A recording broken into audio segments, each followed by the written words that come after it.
Hello ಕಾವ್ಯ, ಇದು ನನ್ನ ಹೊಸ ನಂಬರ್ ಕಣೆ, ಸೇವ್ ಮಾಡ್ಕೊಬಿಡೆ. ಹಲೋ, ನಾನು ಆರ್ಮುಗಂ ಪೊಲೀಸ್ ಸ್ಟೇಷನ್ ಇಂದ ಇನ್ಸ್ಪೆಕ್ಟರ್ ಕೆಂಪೇಗೌಡ ಮಾತಾಡ್ತಾ ಇದ್ದೀನಿ. ಮೊನ್ನೆ ರಾತ್ರಿ ಸುಮಾರು ಸುಮಾರು 1 ಗಂಟೆ ಅಷ್ಟೊತ್ತಿಗೆ ನೀವು ನಿಮ್ ಗಾಡಿ ಜೊತೆ ವೀಲಿಂಗ್ ಹೊಡ್ಕೊಂಡು ಬಾರಿ ಹಾರಾಡ್ತಿದ್ರಂತಲ್ಲ ಮೈಸೂರು ಹೈವೇಲಿ. ನಿಮ್ ಗಾಡಿನ ಸೀಸ್ ಮಾಡಾಗಿದೆ. ಇದು ನಿಮ್ನ ಸೀಸ್ ಮಾಡೋದೊಂದೇ ಬಾಕಿ.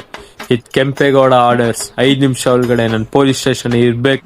ಅದು ಬೇಬಿ, ನೆನ್ನೆ ರಾತ್ರಿಯಿಂದ ನಿನ್ ಮೆಸೇಜ್ಗೆ ಎಷ್ಟು ವೆಯ್ಟ್ ಮಾಡಿದೆ ಗೊತ್ತಾ ನಾನು. ನೀನ್ ಯಾಕೆ ನನ್ ಮೆಸೇಜೇ ಮಾಡ್ಲಿಲ್ಲ? ನಾನು ಎಷ್ಟು ಮಿಸ್ ಮಾಡ್ಕೊಂಡು ಗೊತ್ತಾ ನಾನು. ನೀನ್ ಯಾವಾಗ್ಲೂ ಹಿಂಗೆ ನೀನು.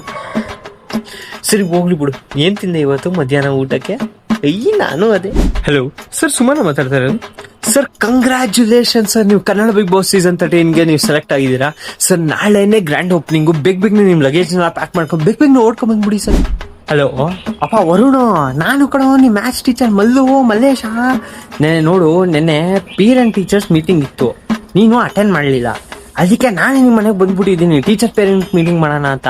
ಸೊ ಈಗ ನಾನು ನಿಮ್ಮ ಮನೆ ಬಾಗ್ಲು ಮುಂದೆನೇ ಇದ್ದೀನಿ. ಸ್ವಲ್ಪ ಬಾಗ್ಲು ತೆಗ್ದ್ಬಿಡಪ್ಪ, ಮಾತಾಡ್ಬೇಕು ನಿಮ್ಮ ಅಪ್ಪ ಅಮ್ಮನ ಜೊತೆ.